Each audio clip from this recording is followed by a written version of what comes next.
Bonjour et bienvenue dans cette vidéo qui vous montre comment créer un compte payeur. Tout d'abord, qu'est-ce que c'est que Payeur? Payeur est un processeur de paiement qu'on pourrait comparer à PayPal. Payeur vous permet de pouvoir réaliser des transferts d'argent, des dépôts d'argent pour alimenter votre compte BNPush ou bien d'autres compagnies. Que ce soit aussi bien dans un sens de dépôt d'argent comme de retrait d'argent. Pour ouvrir un compte payeur, il vous faut simplement ouvrir l'adresse URL payeur.com.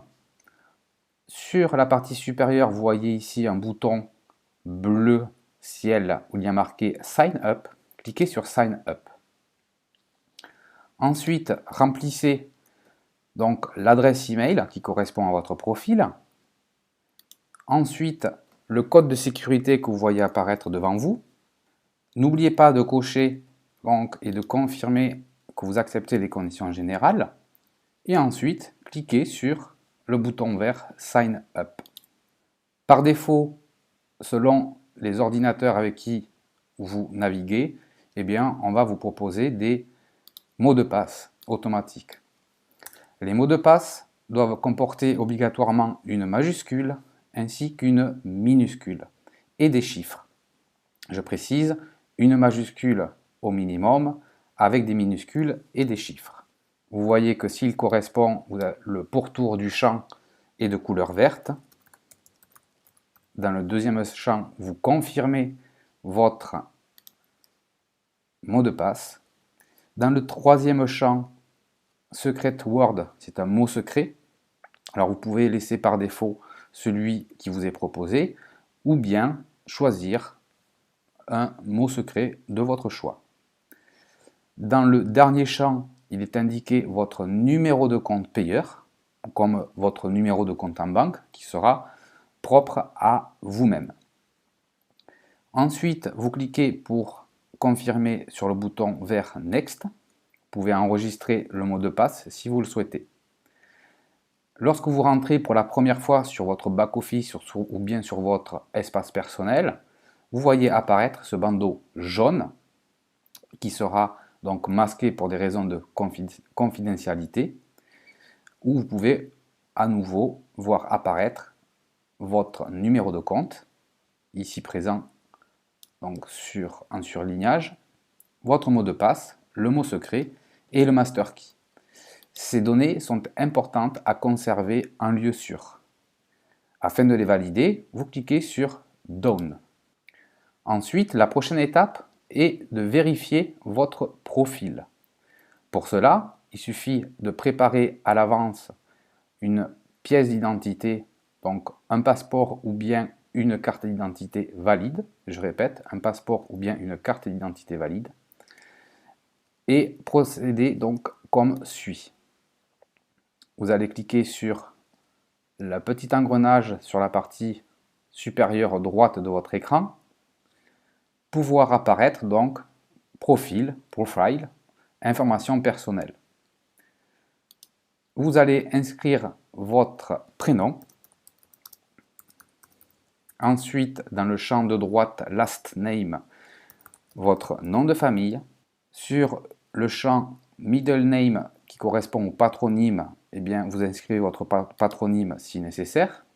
Et ensuite, inscrire le numéro de téléphone. Donc, inscrivez le numéro de téléphone est une étape très importante. Il vous faut entrer le signe +33 qui correspond au pays de votre téléphone mobile. Et ensuite, inscrivez votre numéro de téléphone sans le 0. Si vous avez un numéro de mobile qui commence par 06, vous inscrivez le 6. Si c'est par 07, vous inscrivez tout simplement le 7 et votre numéro de téléphone. Par la suite, sur la droite de ce champ, vous avez une inscription Bind Mobile Number. Vous cliquez sur ce lien et vous allez recevoir dans quelques instants un code par SMS, donc sur votre téléphone mobile, qui va vous permettre de pouvoir confirmer votre identité. Dès que vous le recevez, vous inscrivez ce code et vous cliquez sur Confirme. Lorsque vous avez donc reçu le code de sécurité, inscrivez ce code comme présent dans cet exemple, cliquez sur Confirme. Il est important de bien faire cette étape correctement. Si toutefois vous vous trompez de numéro de téléphone, eh bien il vous faut simplement cliquer à nouveau sur l'engrenage en haut à droite et renouveler l'opération. Important de bien inscrire donc plus 33 et votre numéro de téléphone. Lorsque votre profil est vérifié, vous verrez apparaître un bandeau bleu que je mets ici en surbrillance, comme quoi vos profils sont modifiés. La prochaine étape consiste à renseigner vos coordonnées d'identité, soit votre passeport, soit votre carte d'identité. Choisissez le pays qui a délivré donc votre pièce d'identité. Ensuite, choisissez la date d'anniversaire, votre date de naissance plus exactement. Et ensuite, dans le champ Number, inscrivez le numéro de passeport ou bien le numéro de votre pièce d'identité, votre carte d'identité nationale.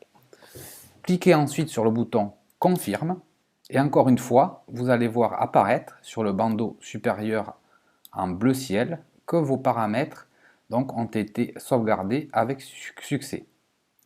La prochaine étape donc, est la vérification par le biais d'une photo de votre identité de façon définitive. Vous pouvez réaliser cela donc, comme suivra dans la prochaine vidéo. Je vous remercie, à très bientôt.